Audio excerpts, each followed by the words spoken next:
बस दो संदेश हम देना चाहते पूरे देशवासियों को।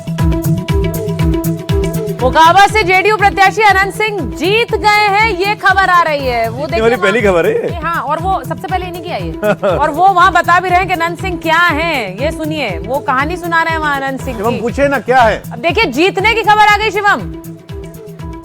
पहला नाम है अनंत सिंह का। जीत गए अनंत सिंह। अभी खबर आई है अनंत सिंह पहले उम्मीदवार हैं जिन्होंने जीत हासिल कर ली है। हाँ, जीत हासिल कर ली। पहले उम्मीदवार है, सही है। पहले ही जीते हुए हैं। पहले ही जीते। हाँ, पहले से जीत। ये तो जश्न का तैयारी सिर्फ था, ये तो जश्न सिर्फ मनाना था। देखिए आपको इधर की तस्वीर, जैसे ही लोगों को यहाँ पर उनके सब पहला रिजल्ट घोषित हुआ है अनंत सिंह का। अनंत सिंह ये सीट जीत गए हैं। अनंत सिंह वो प्रत्याशी थे जिन्होंने सबसे पहले नॉमिनेशन भर दिया था। जेडीयू की लिस्ट भी नहीं आई थी, उन्होंने गया पर्चा भरा और उसके बाद जो हुआ तो इतिहास का हिस्सा है। लगभग 30,000 वोटों जीते और ये तब जबकि हत्या के मुकदमे में जेल में बंद है। भरे चुनाव में उनके ऊपर इल्जाम लगा। वो बंद रहते हैं तो जीतते हैं चुनाव। तो ये वाली तस्वीर अब फिर से सामने आ गई है, जेल में है और चुनाव जीत गए हैं। मोकामा से अनंत सिंह की जीत है। ये इतना तय था क्योंकि पहले से ही जश्न की पूरी तैयारी थी। शिवम लग नहीं रहा है उस जश्न का हिस्सा है।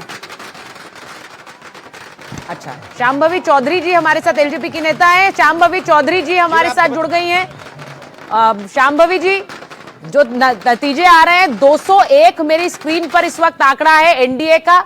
आपकी अपनी पार्टी जिसने 29 सीटों पर आप लोगों ने चुनाव लड़ा है, उसमें भी आंकड़ा जो अभी आ रहा है वो हमारे पास 21 का आंकड़ा है। तो ये बहुत अच्छी खबर है और ऐसा लग रहा है साथ मिलकर जो पांडव वाली बात कही वो सबको रास आई। नहीं जी, बिल्कुल पांडव वाली बात का तो नहीं पता, पर हाँ ये ज़रूर पता है कि बिहार की जनता ने नफरत और झूठी राजनीति को नकारते हुए विकास की राजनीति को चुना है। बिहार के विकास के लिए बिहार के विकास पुरुष श्री नीतीश कुमार जी को चुना है और उन्होंने अपने जनादेश से, ये लोकतंत्र है, जनता का जनादेश ही अंतिम होता है और जनता ने ये फैसला कर लिया है कि बिहार जो है वो एनडीए के हाथों में बिहार का वर्तमान और भविष्य दोनों ही सुरक्षित है। शांभवी जी, इस बात को मैं समझना चाहूंगा आपसे। महिलाओं ने भर भर के वोट किया, आप खुद महिला हैं। सेकंड फेज में तो 8% का अंतर था, लगभग 7.5-8% का पुरुष और महिलाओं की वोटिंग परसेंटेज में। और सेकंड फेज में वो जगह भी थी जो अमूमन माना गया कि मुस्लिम बहुल इलाका है, खासकर सीमांचल का। वहां पर भी आपकी पार्टी, आपका गठबंधन बहुत अच्छा कर रहा है। उन 24 सीटों में शायद एक ही सीट आरजेडी आगे चल रही थी। क्या वजह है कि नीतीश कुमार आज भी पसंद बने हुए हैं, मुसलमानों की भी और महिलाओं की भी? डबल एम की बात कर रहे हैं। देखिए, डेफिनेटली महिला जो है वो एक अनडोमिनेटेबल फोर्स की तरह इस चुनाव में उभरी है और हमेशा से ये कहा जाता था कि महिला जो है वो नीतीश कुमार जी की साइलेंट वोटर्स हैं, एनडीए की साइलेंट वोटर्स हैं एंड साइलेंटली उनका जो डिसीजन होता है वही फाइनल डिसीजन में जो रिजल्ट हम लोग को देखने को मिलता है वही उनका फाइनल डिसीजन होता है।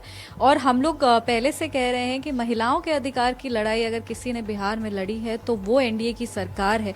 हम लोग सब 2005 के पहले का भी बिहार देखे थे जहाँ पे महिलाओं को आत्मसम्मान से जिंदगी जीने का अधिकार भी नहीं था। वहां से उन्होंने शुरू किया, पोशाक योजना हो, साइकिल योजना हो, सरकारी नौकरी में आरक्षण हो, डोमिसाइल हो, ऐसी कई सारी चीजें हैं। स्वरोजगार के लिए उन्होंने योजना तैयार की, रोजगार के लिए उन्होंने योजना तैयार की। तो महिला अपने आप को सुरक्षित और सशक्त हमारे माननीय मुख्यमंत्री श्री नीतीश कुमार जी के नेतृत्व में समझती हैं। तो डेफिनेटली ये एक बहुत बड़ा की प्लेयर रहा है बिहार विधानसभा चुनाव में और महिलाओं ने ये बता दिया है कि महिला जो है वो पूरी तरीके से अपने आप को एम्पावर्ड समझती हैं। ठीक है, हमारे साथ एक केंद्रीय मंत्री राजभूषण जी जुड़े हैं। राजभूषण जी, आपका स्वागत है। जी, स्वागत है आपका। आपका बहुत बहुत धन्यवाद, आपकी पूरी टीम को। और ये इस बड़ी जीत का श्रेय किसे देंगे आप? देखिए, निश्चित रूप से ये बिहार की महान जनता, जो हमारी मातृशक्ति हैं, हमारी युवा पीढ़ी, हमारे बुजुर्ग हैं, सभी लोगों का एक समग्र प्रयास है, सभी लोगों का समग्र आशीर्वाद है हमारी एनडीए के गठबंधन को और ये उन्हीं की जीत है। तेजस्वी यादव इस वक्त 2288 वोट से पीछे चल रहे हैं। आप लोगों को एक्सपेक्टेड था सर, क्योंकि जो आप लोग की टीम भी दावा कर रही थी, ये तो नतीजे उससे भी आगे 200 पार हो गया है। खुद तेजस्वी यादव जो है वो पीछे चल रहे हैं, राहुल जी की टीम जो है वो तो बिल्कुल ही खत्म हो गई है। आप इस बार लग रहा है कुछ क्या अलग फैक्टर हो गया? निषाद कम्युनिटी ने, जिसको रिप्रेजेंट करते हैं राजकुमार जी, बड़ी संख्या में वो भी लामबंद हुई, क्योंकि जो वीआईपी पार्टी है, जो अपने आप को निषाद और मल्लाहों की पार्टी कहती है, मुकेश सहनी साहब, उसका सुपड़ा साफ है। वो 16 सीटों पे लड़ी और एक पर भी आगे नहीं चल रही है इस वक्त में, बहुत बुरी स्थिति में है। बहुत रूठ रहे थे इसीलिए शायद रूठ रहे थे, रो रहे थे, पता नहीं क्या क्या ड्रामे नहीं किए मुकेश सहनी साहब ने, लेकिन बिहार की जनता ने उनको... ये भी एक बार देखिए ना, ये तेजस्वी यादव फिर पीछे हो गए।